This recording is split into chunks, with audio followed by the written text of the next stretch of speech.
Welcome to Bill Russo's Short Story Theater. This is Zoe Chianti speaking. Today's story has not happened yet, and it may not ever happen, but we think it will. It is a tale of the invasion of Earth by gas creatures from the gas planets Jupiter, Uranus, Neptune, and Saturn.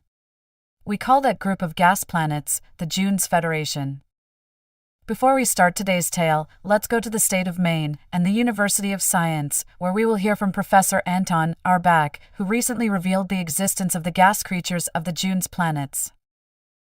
After we hear from the professor, we are going to take you to the top of Ragged Mountain. It is the highest mountain in Maine. The only structure on the flat top of Ragged Mountain is the building housing the studios of WXJR Radio. A disc jockey named Red Flag is on duty. He has the graveyard shift from 10 p.m. until 3 o'clock in the morning. He has seen something very strange. Stay tuned for his report after the introduction by the professor. Along the starway of infinity, there are millions of planets just like Earth. We need not be concerned with them. There are, however, many billions more that are not like Earth.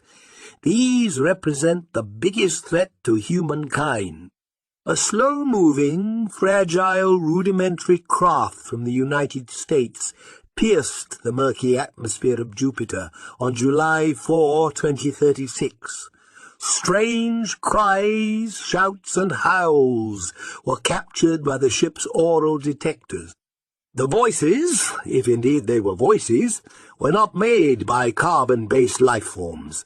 The Space Agency quickly issued reports that derided the cries as nothing more than some sort of interference or radio static. The collective mind of Earthlings, however, is beginning to grasp the concept of intelligent life that is not carbon-based. Such life forms may not even appear to be life forms to the primitive brains of the Homo sapiens. Many of the beings are so different from humans that they could not survive on an H-con planet, one based on hydrogen, carbon, oxygen, and nitrogen. Conversely, the humans could not exist on planets like the gas giants, Jupiter, Uranus, Neptune, and Saturn, known as the Junes. Superior intelligence is likely among the creatures of the June's Federation. They doubtless recognize humans as sentient beings, but most certainly regard Earth creatures as cosmic babies. What if the gasmen of the icy giants decide to inhabit planet Earth? How would they be able to adapt to an H-con orb? Perhaps the invasion would start with a single icy gasman. He might land his frosty ship on top of a frozen mountain. The story might unfold in a manner similar to the invasion of Ragged Mountain as told by a disc jockey, spending a solitary winter in an isolated dwelling on the flat top of a frigid mountain several hundred miles north of Montreal. I'll tell you right up front that it is impossible. I am more isolated here than an astronaut in space. Nobody could have gotten up Ragged Mountain in the coldest and snowiest winter in a half-century. And yet, as I sit before you now and see your disbelief, I tell you it did happen. It was 5 minutes before midnight. I remember the time exactly because I was giving the weather report which we always broadcast at 11:55 p.m., just before the news. The weather forecast for all of northern Maine calls for more snow, and a continuation of the extreme cold that has set records, all the way from Bangor to Caribou. The overnight low will scrape the bottom of the thermometer at 20 below zero with a wind chill of -60. Residents are advised to stay indoors. The area police departments and National Guard troops are standing by to assist residents with heating problems. People in difficulty should call 911 statewide, except for customers of the Fort Kent Telephone Company, who are advised to dial operator. Extra workers are on duty. Shelters have been set up in high schools and in the various campuses of State College. WNMR meteorologist Jack Hamilton says that the record cold wave will continue for at least the next 7 to 10 days, before any chance of moderation. The current temperature outside our studios, atop Ragged Mountain, is -12, with a further drop of 8 degrees expected overnight, to bring the temperature at dawn down to -20 below zero. Stay tuned for the national news from NBC Radio, which will be followed by your local and regional news, brought to you as always, by your local electric utility, the Maine Public Service Company. A verified temperature of -50 was recorded in Aroostook County in 2009. The previous record cold temperature in the county was at Van Buren, where it was -48. The state of Maine, besides being the most northerly of all the 48 states, is the coldest and snowiest. The automated system kicked in after I gave the weather. It was programmed to play a few minutes of commercials followed by the network news feed. This gave me 8 free minutes, which I usually used to prepare my local newscast and bolt down a cup of strong coffee. My show runs from 10 p.m. to 3 o'clock in the morning, the graveyard shift. I gazed out the studio's picture window and watched the snow swirl around the 5 telephone poles that are strung around the tiny flat top of Ragged Mountain. The poles are lit up like Christmas trees, with large halogen street lamps arcing out from the top, like long steel arms.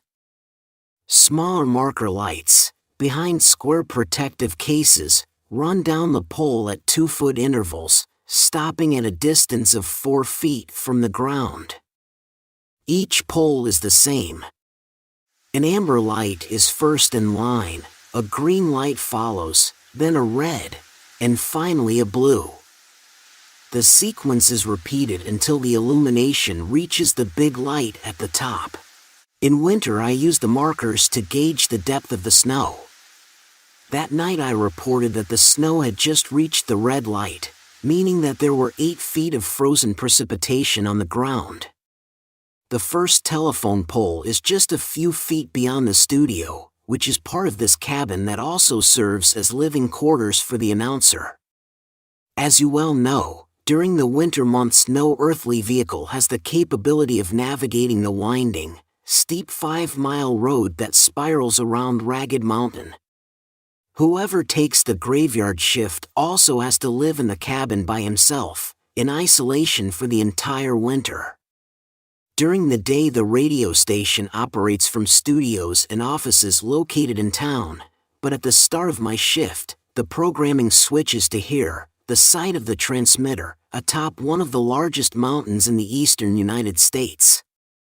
Though we have a nighttime signal of only 5,000 watts, it reaches all of northern Maine as well as parts of several other states and a few provinces in Canada. I have a large audience, and if mail were able to be delivered, I would have received anywhere from a few dozen to 100 cards and letters a week. The correspondence goes to the station, where they save it for me until June when the roads open up. You have probably heard my show. The music that I play is eclectic, ranging from folk performers like Pete Seeger to country performers such as Merle Haggard, as well as some jazz classics by Stan Kenton, Bill Russo, and Dave Brubeck, along with selected pieces from my personal extensive collection of hit 45 RPM vinyl records from the 1950s on. The second illuminated pole is in the parking lot, which has 4 spaces. Only one was occupied. That, by my car, currently buried a few feet below the crusty surface of the snow and ice. No attempts are ever made to shovel or plow anything on this little mountain tabletop that is home to the transmitter, as well as the cabin that houses the studio, and 2 attached supply buildings. I peered out the window that night and tried to look up, beyond the pole into the sky, but just above the light of the lamp, it was as if there were a ceiling fabricated of solidified, dark clouds. The storm was intensifying.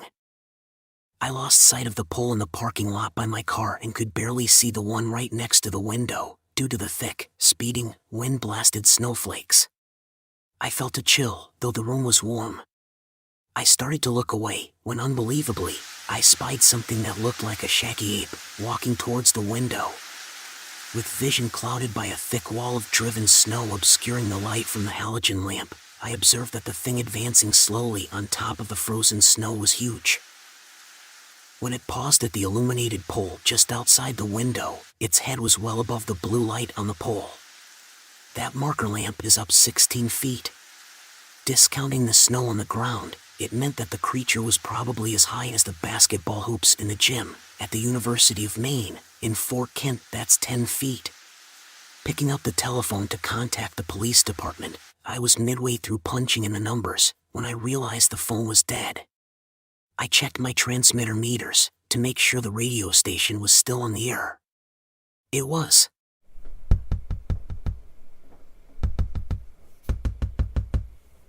A tapping at the window froze me before I could think of what to do next. Because the snow was so deep, the thing at the window had to kneel in order to be able to see inside. I realized then that the fur it was encased in was no more than a very heavy type of Arctic overcoat with an expansive hood that obscured much of the face of the improbable visitor. I could tell now that I had been mistaken about his height. He was probably no more than 6 feet tall. Reaching inside his coat, the man withdrew a square of cardboard with large printed letters. The sign said, "Please help." My chopper went down. "Let me in."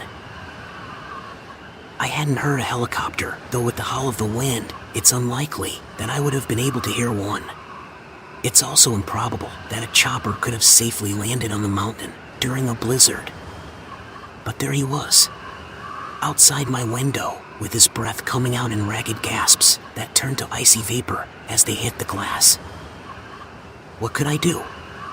Against my better judgment, because I knew no human being could have been on the mountain top that night, I let him in. In winter, the only entrance to the cabin is by using the outside set of stairs leading to the roof. I pointed towards the stairs, and he understood. I walked up to the rooftop door and opened it. He came through and said, "Thank you for being here and for allowing me in." We walked down to the living quarters with no further dialogue. I was still shaken and in disbelief that anyone could have somehow found their way to the top of Ragged Mountain. I led him to the kitchen and offered him a seat while I turned on the front burner of the LP gas stove and started a pot of coffee, percolated the old-fashioned way. Remembering that I was supposed to be delivering the local news, I dashed back to the studio just as the network broadcast was wrapping up. I flipped on my microphone and gave a quick station ID and pushed a button that started a 60-minute transcribed program. With mixed excitement and fear, I darted back to the kitchen to speak further with the impossible guest.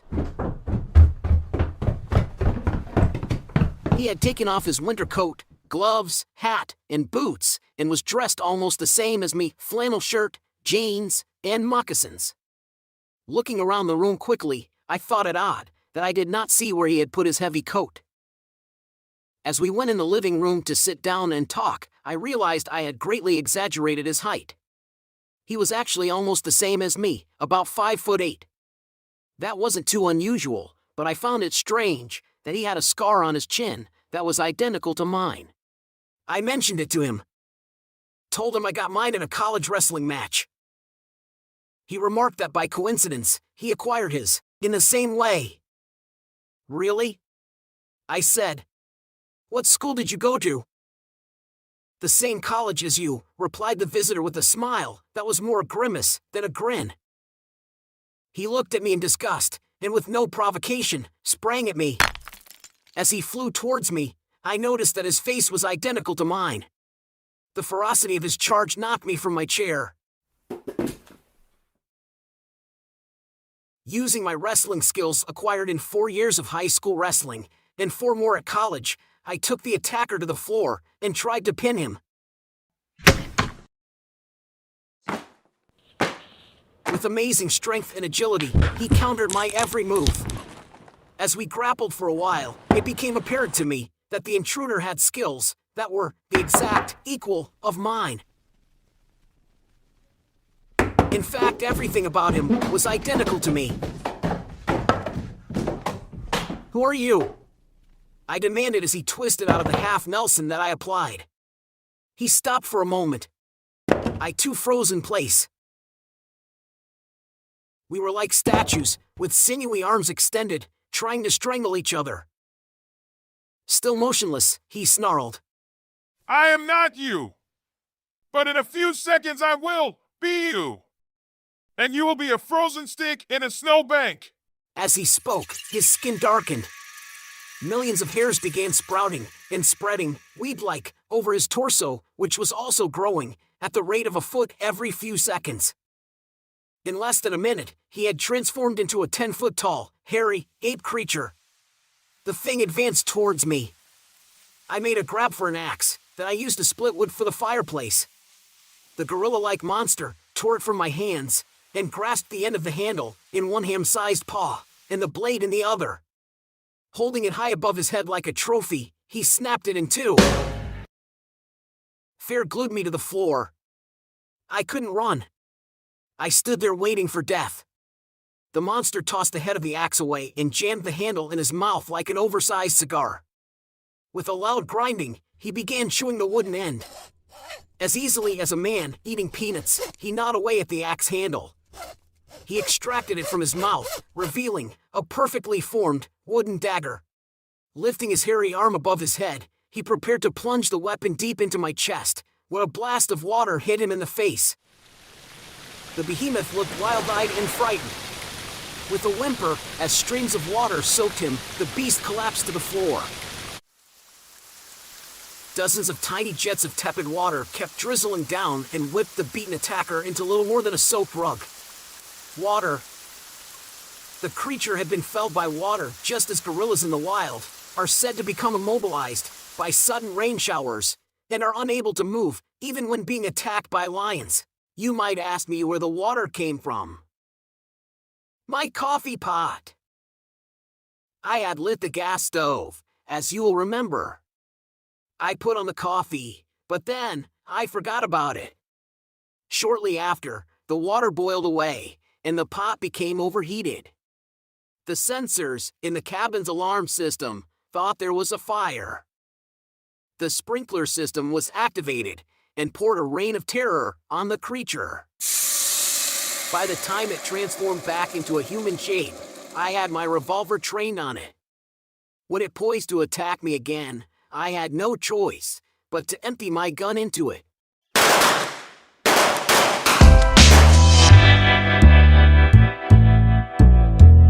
Dragging the body to the roof, I pitched it into the snow.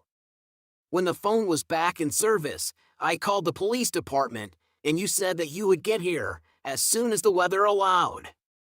And now you are here. I'm glad you made it. We were able to land today, but I'm not sure that we will be able to leave because the weather is worsening. We may have to stay here a while.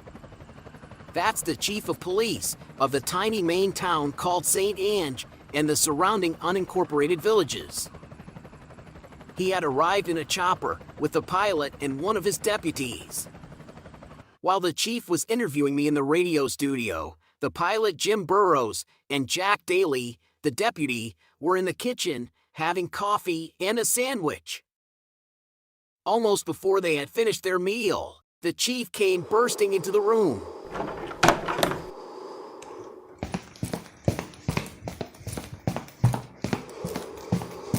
We're done here, boys.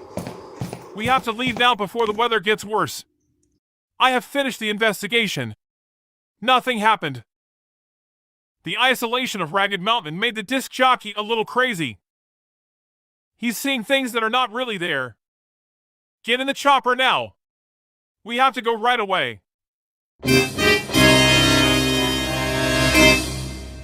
Deputy Jack Daly had never seen the chief so jumpy. In the years they had worked together, they had faced down guns before, as well as rowdy gangs and professional mobsters.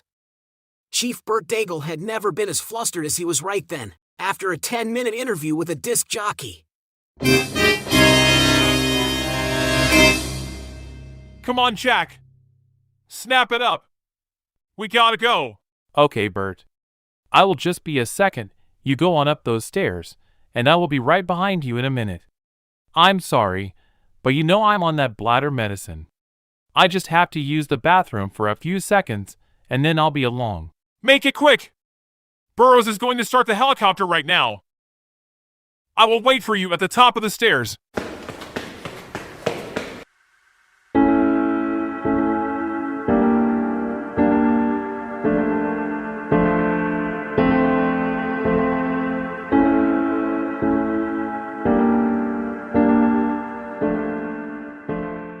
Deputy Jack Daly headed for the bathroom, but after the chief had started up the steps, he moved swiftly towards the radio studio and pushed open the door. There was a body on the floor. A wooden dagger made from an axe handle was protruding from the corpse's throat. Daly blinked his eyes and then blinked them again because he could not believe what he was seeing. The chief had been interviewing the disc jockey, but the dead guy on the floor was not the DJ. It was the chief himself.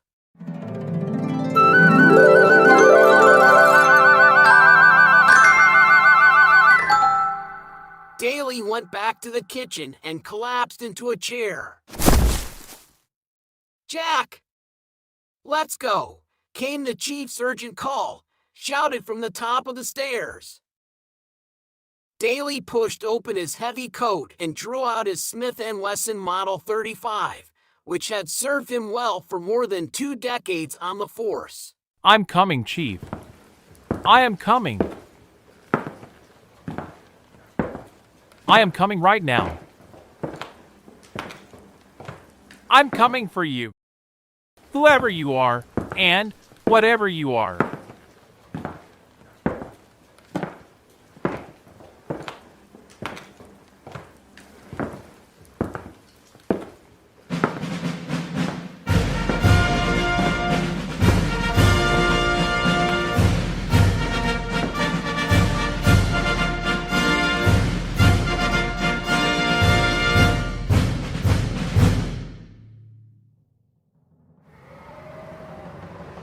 So ends the invasion of Ragged Mountain. Or is it the beginning? The invaders from the giant planets, Jupiter, Uranus, and Neptune, did not send an armada of ships to conquer planet Earth. Just one solitary gas creature is all they will need. Just a single, solitary gas giant. One creature to a planet. Step to the rear of the bus, please. Along the starway of infinity there are billions of gas giants. But no life can exist in the Giants Federation or on any gas planets. Keep saying it.